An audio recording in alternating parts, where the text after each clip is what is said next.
हाँ जी, आज का जो केस है एक बार केस का नाम जानते हैं। वैसे इम्पोर्टेंट मैटर के ऊपर है। Union of India through GM diesel locomotive and another's versus central information commission, new Delhi and others. ये 2026 इलाहाबाद हाई कोर्ट की जजमेंट है डिवीजन बेंच की। ठीक है? ये जजमेंट जो है वो रिलेट करेगी राइट टू इंफॉर्मेशन एक्ट 2005 के साथ। और आरटीआई से रिलेटेड जो सवाल आया है वो बेसिकली कनेक्टेड है disclose the marks in government exams. क्या जो गवर्नमेंट एग्जाम्स में बच्चों को मार्क्स दिए जाते हैं जैसे सब्जेक्टिव एग्जाम्स के अंदर स्पेशली, तो वहाँ पे वो डिस्क्लोज जो है वो किए जा सकते हैं कि किस क्वेश्चन में कितने मार्क्स दिए गए हैं या कितने नहीं। ठीक है? और डिस्क्लोज अगर किए जा सकते हैं आरटीआई के तहत, तो देन फिर कौन डिस्क्लोज करवा सकता है? क्या सिर्फ कैंडिडेट पर्सनल अपने मार्क्स ही पूछ सकता है? या कोई अनदर कैंडिडेट आके किसी दूसरे कैंडिडेट के भी जो है मार्क्स पता कर सकता है। तो उस पॉइंटों से रिलेटेड जो है ये जजमेंट क्लियर करी गई है, हेल्ड दिया गया है और by the reference of the supreme Court judgements. ठीक है? तो एक बार क्वेश्चन देखेंगे, क्वेश्चन अपना है कि marks in public recruitment is confidential और नॉट? क्या ये कॉन्फिडेंशियल रहेंगे या डिस्क्लोजेबल होंगे? ठीक है? तो Allahabad high court double bench का कहना ये है, फर्स्ट पॉइंट, कि marks obtained in the public competitive examination are not personal information. इसको हम पर्सनल इन्फॉर्मेशन में नहीं ले सकते। So it exempted under section 8 subsection 1 clause J of the RTI act.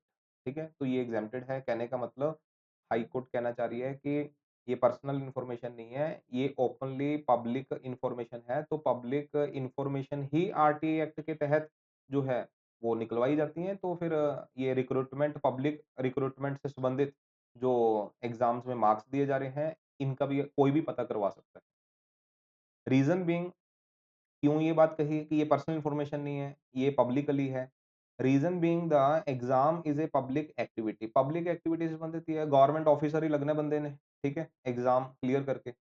तो पब्लिक एक्टिविटी का है involving the recruitment by a public authority. Public authority recruitment कर रही है जी आपकी, ठीक है? और ये पब्लिक एक्टिविटी में काउंट होएगी बात। तो फिर वो इन्फॉर्मेशन जो है वो पर्सनल कहाँ से रहेगी? वो पब्लिक इन्फॉर्मेशन ही काउंट की जाएगी। So disclosure promotes transparency and larger public interest in the fair selection process। अगर फेयर सिलेक्शन प्रोसेस करना है, तो वहाँ पे डिस्क्लोज़र से फ़ायदा ही है, ट्रांसपेरेंट होगा, ठीक है? जो सिलेक्शन ट्रांसपेरेंसी में जाएगी और लार्जली अगर हम देखें लार्जली, तो वो पब्लिक इंटरेस्ट के फ़ायदे में है ही, क्लियर? तो एक आंसर तो ये है। सेकंड बात कही है हाई कोर्ट ने कि there is no vested right to get photocopies of third party answer sheets. ठीक है?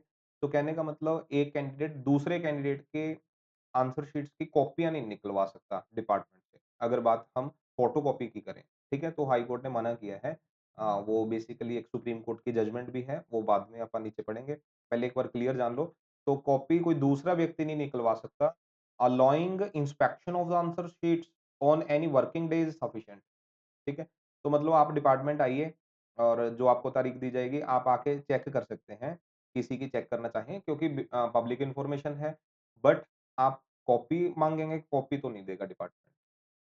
Photocopy of one's own answer sheet can be demanded.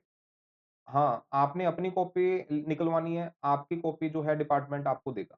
ठीक है? तो मतलब हाई कोर्ट कह रही है, आप अपनी पर्सनल शीट्स की कॉपी निकलवा सकते हो और चेक भी कर सकते हैं, ठीक है? बट आप दूसरे की कॉपी नहीं ले पाएँगे।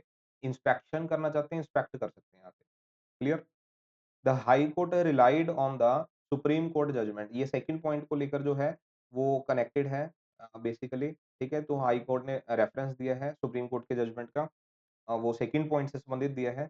तो केस का नाम है सुप्रीम कोर्ट के central board of secondary education मतलब सीबीएसई वर्सेस आदित्य बंदोपाध्याय। 2011 की जजमेंट है सुप्रीम कोर्ट की, जिसमें सुप्रीम कोर्ट ने ये पॉइंट ऑलरेडी डिसाइड किए हुए हैं कि एग्जामिनी मतलब जो कैंडिडेट एग्जाम देके आया है, the examinee has right to inspect या get the copy of his own evaluated answer book. तो आप अपनी तो ले सकते हैं भाई copy, but the judgment does not create any right to get photocopies of other candidates answer sheets. But आप दूसरे कैंडिडेट्स की फोटोकॉपीज नहीं आप डिमांड कर सकते डिपार्टमेंट से, ठीक है? ये ऑलरेडी सेटल्ड लॉ है बाय द सुप्रीम कोर्ट। उसी का जिक्र देके हाई कोर्ट ने इस जजमेंट में ये क्लैरिटी सेकंड पॉइंट वाली करी है। बट फर्स्ट पॉइंट वाली क्लैरिटी जो है वो न्यू है, कि भाई ये पब्लिक इंफॉर्मेशन मानी जाएगी, ना कि पर्सनल इंफॉर्मेशन मानी जाएगी, जो एग्जाम से रिलेटेड बात, ठीक है? और कंक्लूजन ये निकलते हैं इस जजमेंट से, 2-3 पॉइंट जो हमारे को दिख रहे हैं main. Marks in public exams मतलब वो डिस्क्लोजेबल रहे, ठीक है? जिसके ऊपर अपनी वीडियो थी मेन। तो मार्क्स जो हैं पब्लिक एग्जाम्स के वो डिस्क्लोजेबल हैं, क्योंकि ट्रांसपेरेंसी बढ़ेगी इन द पब्लिक रिक्रूटमेंट। दूसरी बात ये थी कि ऑन आंसर शीट्स जो हैं, वो आप इंस्पेक्ट भी कर सकते हो। फोटोकॉपी चाहिए, फोटोकॉपी भी पॉसिबल है, आप निकलवा सकते हैं, ठीक है? तीसरी बात ये थी कि अदर कैंडिडेट्स आंसर शीट्स, तो वो सिर्फ आप इंस्पेक्शन कर पाएँगे, but no photocopy is possible. Photocopy वहाँ पे पॉसिबल नहीं रहेगी। तो ठीक है, मतलब क्रक्स वाइज़ पॉइंट 3 निकल रहे हैं। ठीक है जी, इस जजमेंट के थ्रू। क्लियर होगी होगी अच्छे से?